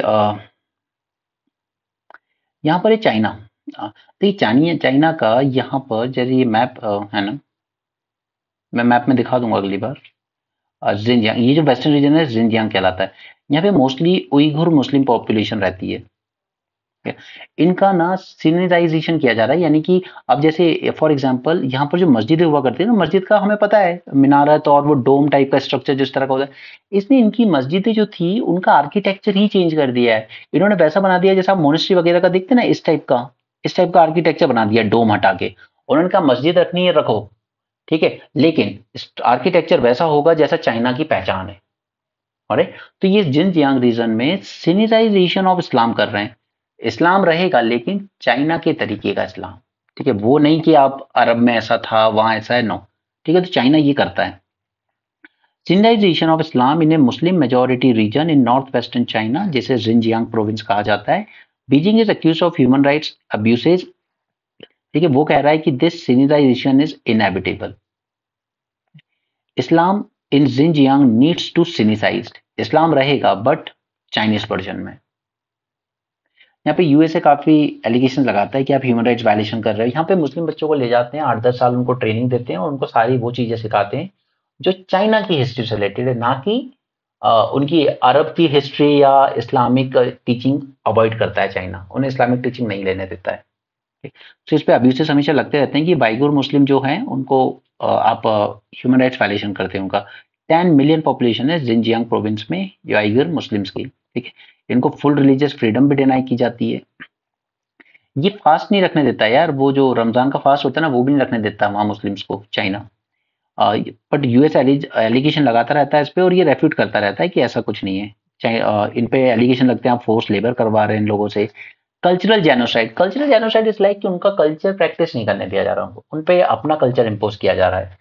ठीक है, it is open to foreign tourism and investment, China ऐसा कहता है बट ऐसा है नहीं। सिक्योरिटी क्रैकडाउन लॉन्च किया था इसने 2017 में जिनजियांग में after स्पेट of violent ethnic protest. Protest तो बर्दाश्त करता ही नहीं चाइना। चलिए, तो फिनलैंड के बाद स्वीडन ने भी ऑफिशियली ज्वाइन कर लिया है नाटो। ओके, यहाँ पर डर है कि यूक्रेन का जो कन्फ्लिक्ट है ये शायद पूरा एक फुल फ्लेजेड वॉर में कन्वर्ट हो सकता है यूरोप में, अगर इसको जल्दी से अब हैंडल नहीं किया गया तो।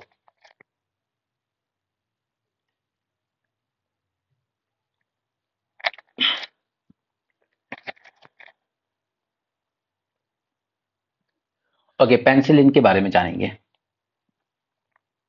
देखिए, एक बात जान लीजिए कि कोई भी दवाई बनती है ना तो उसमें एक एक्टिव फार्मास्यूटिकल इंग्रेडिएंट यूज होता है। ठीक है, ये एक रॉ मटेरियल होता है जो किसी भी मेडिसिन को बनाने के लिए जरूरी होता है, और ये मोस्टली हम लोग डिपेंडेंट हैं चाइना से इंपोर्ट करने पे। इसके बिना हम लोग जो क्लेम करते हैं कि हम फार्मेसी ऑफ द वर्ल्ड हैं, इस एपीआई के बिना नहीं बन सकते। 1990s तक हम बनाते थे काफी ज्यादा, लेकिन क्या हुआ 1990 से बाद ग्लोबलाइजेशन, एलपीजी रिफॉर्म्स हमने किए, ग्लोबलाइजेशन ओपन किया, तो चाइना से जो आ रहा था ना वो ऑलमोस्ट हाफ रेट का पड़ रहा था। तो सारी जो कंपनीज हैं जो दवाइयां बनाती हैं उन्होंने कहा यार फिर ये इंडिया वाला हम क्यों ले, अगर ये हमें 800 का पड़ रहा है, चाइना से इंपोर्ट करने वाला इंग्रेडिएंट 400 का पड़ रहा है, तो हम ये लेके दवाई बनाएंगे। ठीक है, तो इस वजह से हमारी जो फैक्ट्रीज थी वो कॉम्पीट नहीं कर पाई और वो बंद होती चली गई। ठीक है, तो ऐसा ही कुछ हुआ था पेंसिलिन के साथ। एक एंटीबायोटिक है पेंसिलिन जी, अब ये हम लोग फिर से बनाना शुरू कर रहे हैं। It is one of the success of government production link incentive scheme. ठीक है, पीएलआई स्कीम आपके साथ प्रीलिम्स रिवीजन सीरीज में अभी डिस्कस की है मैंने 2-3 दिन पहले ही। ऑलराइट, तो उसी की सक्सेस है कि हम लोग ये फिर से बनाने जा रहे हैं, तो उसको आप इस तरीके से कोड कर सकते हैं, जब क्योंकि आपको स्कीम्स नहीं पूछी जाती मेंस में, स्कीम से ज्यादा आपको पूछा जाएगा, उसको एनालाइज कीजिए, इसकी परफॉर्मेंस को एवेलुएट कीजिए। ओके, तो उसमें इस तरह के पॉइंट्स आपको कोड करने चाहिए कि this is one of the success of government PLI scheme. To promote domestic manufacturing, the scheme gives incentives to companies on incremental sale। ये पॉइंट हमेशा याद रखिएगा पीएलआई पे। आप कितना प्रोड्यूस कर रहे हैं उससे मुझे इंटरेस्ट नहीं है, आपने सेल कितनी की उस बेस पे मैं आपको इंसेंटिव दूंगा, यानी कि गवर्नमेंट। ठीक है, products manufacturing domestic unit. Penicillin ji is the active pharmaceutical ingredient that is API in several antibiotics. आप बहुत सारी जो दवाइयां बनाते हो एंटीबायोटिक्स, उनमें यूज होता है ये as a raw material API. ठीक है, तो हमने स्टॉप क्यों किया था, why did we stop this? हमने किया था because of subsidy driven cheaper Chinese product. अब ऐसा नहीं चाइना से आ रहा था तो सस्ता ही था, नहीं। चाइना अपने वहां इतनी सब्सिडी देता है इनको कि ये लोग सस्ता माल बेचते हैं दूसरे देश में और वहां का मार्केट कैप्चर करते हैं। तो वहां से ये लोग सस्ता एपीआई लेकर आए क्योंकि उनको वहां पे बहुत सब्सिडी मिल रही थी चाइना में, तो वो कंपनी सस्ता एक्सपोर्ट करने लगी। और इसने एक्सपोर्ट करके जब ये इंडिया में आया तो हमारी गवर्नमेंट उतनी सब्सिडी हमारे यहाँ की एपीआई कंपनीज को दे नहीं रही थी, और ये मार्केट से बाहर हो गई, कॉम्पीट नहीं कर पाई। Right, the prices of Chinese products were so low that Indian manufacturers went out of business, और हम और ज्यादा import dependent हो गए। When country's economy was opening up and custom rules were relaxed, the drug price control order भी लगा दिया गया जिसने कैप्ट कर दी प्राइसेस, तो फिर और दिक्कत हो गई इन कंपनीज को और वो बंद होती चली गई। जैसे फॉर एग्जांपल आप पैरासिटामोल का देख सकते हो, इंडिया सेल करता था अराउंड 800 पर केजी उस टाइम पर, बट चाइना कितने में ले आया, सिर्फ 400 रुपए में। तो इंडियन कंपनी बाहर हो जाएगी, नहीं कॉम्पीट कर पाई। Production of penicillin will be restarted by mid 2024। तो हम रीस्टार्ट करेंगे अब, क्योंकि हम भी पीएलआई स्कीम जो दे रहे हैं वो क्या है, एक तरह का इंसेंटिव ही तो दे रहे हैं, एक तरह की सब्सिडी तो है वो भी। राइट, और ये क्यों हमारी नींद जागी कि हमें खुद बनाना चाहिए, अब रॉ मटेरियल चाइना पे डिपेंड नहीं होना चाहिए। ये वेकअप कॉल हमें मिला कोविड के टाइम। ठीक है, सप्लाई चेन डिस्टर्ब हुई, pandemic was a wake up call and that we need to be self reliant. तो हमने लॉन्च की पीएलआई स्कीम। ठीक है, इसमें प्रॉब्लम ये है कि इनिशियल कॉस्ट बहुत ज्यादा आती है, और हम ये फैक्ट्री सेटअप करना शुरू भी करेंगे ना तो 2 साल बाद जाके प्रोडक्शन शुरू हो पाएगा। इनिशियल कैपिटल एक्सपेंडिचर बहुत ज्यादा होता है setting up A factory. China is already well established supplier. So what has been the impact of PLI scheme? There has been a decline in imports of API since launch of PLI scheme, तो ये अच्छी बात है। Before the pandemic हम लोग import कर रहे थे करीब 2/3 यानी 75%, अब कर रहे हैं करीब 50%। ओके, हालांकि we still import 90% of our API for antibiotics and 70% for all API. तो वो डिपेंडेंसी धीरे धीरे कम होगी। ये मैन एनिमल कन्फ्लिक्ट है, काफी जान लिया इसके बारे में। एल नीनो, ठीक है, इसके अलावा एल नीनो मोडोक की वगैरह है, ENSO oscillation, million Julian Madden oscillation है, आईओडी है, ये सब चीजें मैं एक बार में क्लियर कर दूंगा, मे बी संडे को या फिर एक दो दिन और लेट हो सकता है, बट एक ही बार में सारे टॉपिक क्लियर कर दूंगा। उसी के साथ आपको पीवाईक्यू प्लस कुछ मॉक क्वेश्चन भी करा दूंगा। वो टॉपिक एक बार में तैयार हो जाएगा। ये रोज रोज का पढ़ के टाइम वेस्ट ना करो इसमें, ठीक, डोंट वरी अबाउट इट, एक बार में कर लेंगे हम। ये big artificial intelligence push 10,000 crore plan for computing capacity get government's note. Union Cabinet Thursday approved that Indian AI mission with outlay of 10,000 crore in next 5 years. ये फंड दिए जाएंगे to subsidise the private companies looking to set up artificial intelligence computing capacity. ठीक, computing capacity की बात हो रही है सिर्फ यहाँ पे, ओवरऑल आर्टिफिशियल इंटेलिजेंस की नहीं। And also allocate seed funding दी जाएगी फॉर स्टार्टअप्स को।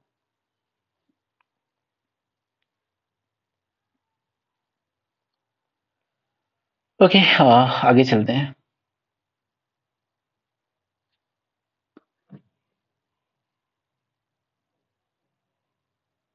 These are all advertisement.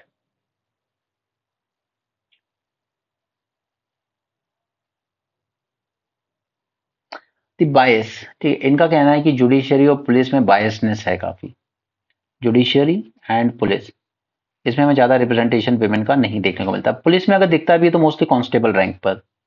Higher जैसे हम जाते हैं एसआई और थोड़ा ऊपर तो फिर कम हो जाता है। फिर आईपीएस रैंक पे थोड़ा देखने को मिलता है ऑब्वियसली, क्योंकि ऑल इंडिया एग्जाम है। इसी तरह जुडिशरी में ऑल इंडिया जुडिशियल सर्विस लाने की बहुत जरूरत है अगर रिप्रेजेंटेशन बढ़ाना है, नॉट जस्ट वेमेन, किसी भी सेक्शन का, चाहे वो एसटी हो, एससी हो, माइनॉरिटीज हो, मुस्लिम्स वगैरह, या ओबीसी हो। इसके लिए जरूरी है ऑल इंडिया जुडिशियल सर्विस। उस पर मैंने मेंस 450 प्लस में लेक्चर किया हुआ है, देख लेना। ठीक है, यहाँ पर इंडिया जस्टिस रिपोर्ट आई जो जेंडर गैप बताता है कि काफी वाइड है। चाहे पुलिस देख लो, judiciary, prison, legal aid, human rights commission, सभी में विमेन का पार्टिसिपेशन काफी कम है। सबॉर्डिनेट जजेस यानी डिस्ट्रिक्ट लेवल की बात करें तो सबॉर्डिनेट जजेस में 35% विमेन मिल जाएंगी, लेकिन हाई कोर्ट लेवल तक पहुंचते पहुंचते ये रह जाती है सिर्फ 13%। और सुप्रीम कोर्ट में तो इस वक्त सिर्फ 3 ही महिला जज हैं 34 में से। उसी तरीके से पुलिस की बात करें तो 12% विमेन कांस्टेबल लेवल पर दिखेंगी, लेकिन 8% हो जाती हैं ऑफिसर लेवल तक पहुंचते पहुंचते। ठीक है, प्रिजन एडमिनिस्ट्रेशन की बात करें हार्डली 14% विमेन है। और फिर वो बंगाल में जो एलिगेशंस बार आए कि कैसे इतनी सारी फीमेल प्रिजनर्स प्रेग्नेंट हो रही हैं बंगाल की जेल में, राइट। आज तक हमारे पास कोई भी women chief justice of India नहीं बनी है इतने साल में। फर्स्ट विमेन जज सुप्रीम कोर्ट की बनी थी जस्टिस फातिमा बीवी इन 1989। देखिए, हाई कोर्ट्स में भी हाल कुछ ऐसे ही है, जस्ट 16% विमेन चीफ जस्टिस बनी है आज तक। नेशनल ह्यूमन राइट्स कमीशन की बात करें, there has been no women commissioner. But बात यह है कि रोल मॉडल्स हैं क्या हमारे लिए उसके। इस वक्त हमारे यहाँ नेशनल विमेन कमीशन की चेयरमैन है मिस रेखा शर्मा। उनके स्टेटमेंट अगर आप पिछले 2-3 साल के देखेंगे तो आप खुद को शर्मा जाएगी अपने आप पे कि ये इनका सेकंड टेन्योर है लगातार। ये सिलेक्टिवली बोलती हैं बहुत। जहां बीजेपी रूल स्टेट है वहां पर ये कभी नहीं बोलेंगी। अंकिता भंडारी केस कुछ नहीं बोला, रेसलर का प्रोटेस्ट केस कुछ नहीं बोला, जबकि दिल्ली पुलिस ने खुद रिपोर्ट दायर की, एफआईआर की, हुआ है ये सब। ठीक है, खुद दिल्ली हाई कोर्ट में दिल्ली पुलिस ने कहा कि ये एलिगेशन ट्रू हैं, उसके बाद भी इन्होंने कभी आवाज नहीं उठाई। मणिपुर के केस में कुछ नहीं बोली है। ठीक है? ये सिर्फ वहां बोलती हैं जब राजस्थान में कुछ होता है या पहले छत्तीसगढ़ में होता था। ये प्रॉब्लम है इनके साथ। तो अब इस तरह के लोग हों तो फिर ये मैटर नहीं करता कि उस कमीशन की हेड विमेन है या मैन है। व्हाट मैटर्स इज कि उसकी जो ड्यूटी है उस कमीशन की, क्या वो ड्यूटी ठीक से फुलफिल कर रहा है। भले ही वहां पे एक मैन बैठा हो, बट क्या वो विमेन की सेफ्टी के कंसर्न्स, उनकी उनके राइट्स के बारे में सही से काम कर रहा है या नहीं कर रहा है। बाकी विमेन्स डे तो लिखने के लिए तो आप कुछ भी लिख सकते हो। क्या percentage of women in police hovers around 12% with most of them at lower ranks।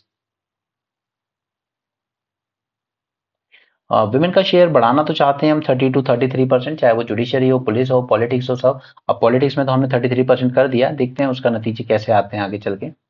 We need to re-examine the existing practice of recruitment and retention and put in place incentive, disincentive that encourage measurable positive outcome and discourage discrimination.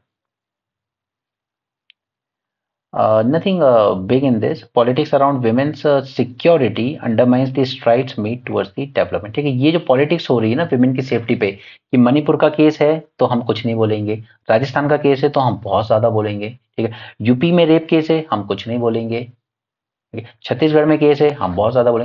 तो ये जो politicisation कर रहे हैं women safety और security का, इसने जो थोड़े बहुत हमने स्टेप्स लिए हैं वो भी खराब कर देगा।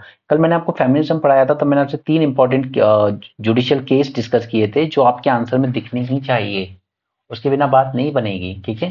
चाहे वो ट्रिपल तलाक का केस हो, चाहे वो women safety at work place हो, और एक और कोई केस था बीच में, आई डोंट रिमेम्बर एग्जैक्टली, ठीक है। वो 3 केस नोट कीजिए अपने नोट्स में, ठीक है। उसके बिना आप विमेन का आंसर कंप्लीट नहीं कर सकते।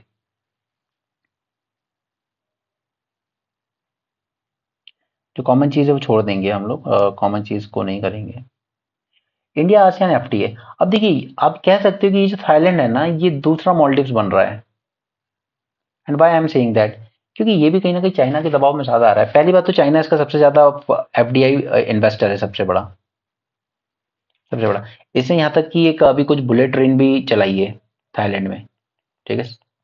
और दूसरा कि ये इसने अभी हम लोग को डब्ल्यूटीओ पे भी परेशान किया था, हमारी राइस की जो पब्लिक स्टॉक होल्डिंग है उसको लेकर, ये हमारे अगेंस्ट गया था। ओके। इसके बाद अभी ऑब्जेक्ट कर रहा है कुछ कस्टम रेगुलेशंस को to verify the rule of origin under FTA, जो हमारा इंडिया आसियान का एफटीए है, उसके अंडर में कह रहा है रूल ऑफ ओरिजिन को इंडिया मिसयूज कर रहा है। अब ये सब मैंने आपको समझाया है पहले, जब मैंने आपके साथ मेंस का सेशन किया था 450 में, एफटीए 2.0, उसमें मैंने समझाया था रूल ऑफ ओरिजिन और ये सब क्या होते हैं। ऐसा ना हो कि कोई प्रोडक्ट बन तो कहीं और रहा है, वो ओरिजिनेट कहीं और हुआ था थर्ड कंट्री में, लेकिन हमारा इनके साथ एफटीए, तो हमारे यहाँ ले आइए, हम स्टिकर चिपका देते हैं मेड इन इंडिया का, और हम बता देंगे कि हमारे यहाँ ओरिजिन हुआ है, और हम एफटीए के थ्रू आपको बिना कस्टम के ड्यूटी फ्री एक्सेस दिलवा देंगे। तो ये मिसयूज करती है थर्ड वर्ल्ड कंट्रीज। जैसे श्रीलंका एक टाइम करती थी, चाइना से हेडफोन लाती थी और उस पर फिर चिपका देते थे मेड इन श्रीलंका, और इंडिया में एफटीए है इंडिया का श्रीलंका के साथ, तो इंडिया के मार्केट में फ्लश कर देते थे। ओके। तो ये रूल ऑफ ओरिजिन बहुत बार मिसयूज किया जाता है। इंडिया ट्राई कर रहा है अपने एक्सपोर्ट बूस्ट करने की, लेकिन उसके बाद भी जो ट्रेड गैप है ना वो आसियान के फेवर में, इतना बड़ा डेफिसिट बियर कर रहे हैं हम लोग, $43 बिलियन आसियान के साथ। और ये ट्रेड डेफिसिट बढ़ने के 2 रीजन है। पहला कि काफी सारी जो मल्टीनेशनल कंपनीज हैं उन्होंने इन्वेस्टमेंट बढ़ाया है आसियान कंट्रीज में अंडर दिया चाइना प्लस वन पॉलिसी। मैंने आपको वियतनाम का एग्जांपल दिया था कि कैसे बड़ी बड़ी मोबाइल मैन्युफैक्चरिंग कंपनीज वियतनाम में इन्वेस्ट कर रही हैं, चाइना से निकल गई, इंडिया नहीं आ रही है, वियतनाम में जा रही है, ठीक है। तो फिर एक तो रीजन ये हो गया। दूसरा, हमने प्रोडक्शन लिंक इंसेंटिव लॉन्च की है पीएलआई, तो उसके लिए हमें इंटरमीडिएट प्रोडक्ट चाहिए ना, जैसे रॉ मटेरियल, फिनिश प्रोडक्ट बनाने के लिए। तो वो रॉ मटेरियल भी हमें आसियान कंट्री से काफी सारा इंपोर्ट करना पड़ रहा है, इंटरमीडिएट गुड। तो ये 2 वजह से हमारा ट्रेड डेफिसिट बाइडन होता जा रहा है इनके साथ। ओके। बाकी ऑब्जेक्शन तो है ही, क्योंकि चाइना चाइना का जो इन्फ्लुएंस है वो बढ़ रहा है थाईलैंड में, तो ये दूसरा मॉडल साबित हो सकता है हमारे लिए। Okay, that's it for this session. आज मैंने आपके साथ लेक्चर नंबर 18 एंड 19 शेयर किया है in prelims revision series. Okay. 19 मैंने ओपन रखा है सबके लिए, 18 जो पेड सब्सक्राइबर है उनके लिए मिल जाएगा, आप ज्वाइन करना चाहें कर सकते हैं। बाकी ऑनेस्टली तो अब मैं शायद खुद भी रेकमेंड नहीं करूंगा कि आप ये रिवीजन सीरीज अब ज्वाइन करें, क्योंकि आप ऑलरेडी काफी लेट हो अब ऐसे टाइम पर जब हार्डली आपके पास, वो मई का मंथ छोड़ दो, आप वो रिवीजन का होता है पूरा, हार्डली आपके पास अब 50-55 डेज बचे हैं। तो ऐसे में सोर्स चेंज करने के लिए मैं खुद भी रेकमेंड नहीं करूंगा आपको। आप जो पढ़ रहे हो वही पढ़ो और अच्छे से पढ़ो, एंड मेक श्योर कि आप रिवीजन ज्यादा से ज्यादा करें। न्यूज़पेपर एनालिसिस को नहीं छोड़ना है, एटलीस्ट 28 अप्रैल तक तो नहीं छोड़ना है, ठीक है। 28 अप्रैल तक हम इसको कंटिन्यू करेंगे, उसके बाद आप छोड़ सकते हैं चाहें तो। So that's it for this session. Thanks for joining, have a great day and keep learning.